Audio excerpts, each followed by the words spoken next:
عدالت انتقالی چیست؟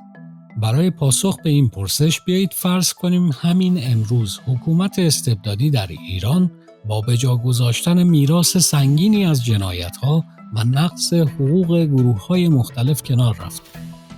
عدالت انتقالی چه فایده‌ای برای ایران دارد؟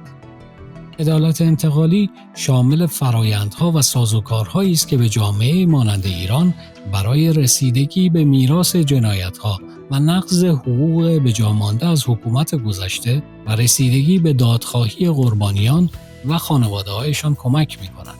از روزنامه‌نگاران، زنان، گروه‌های اتنیکی، اقلیت‌های دینی و مذهبی گرفته تا افراد جامعه LGBTQ+، شهروندان قربانی خشونت حکومت در سرکوب تظاهرات‌ها، مادران خانواده‌های دادخواه.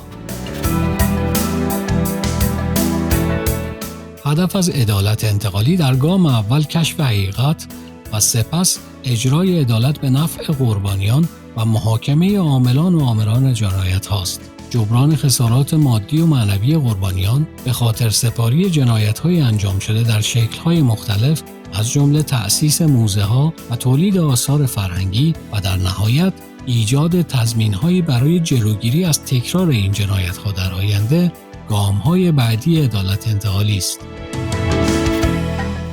در یک خواب بزرگتر، عدالت انتقالی برای برقراری دموکراسی، حکومت قانون و صلح پایدار به کمک جامعه‌ای مانند ایران می‌آید، همان گونه که در تجربه سایر کشورها نیز دیده‌ایم.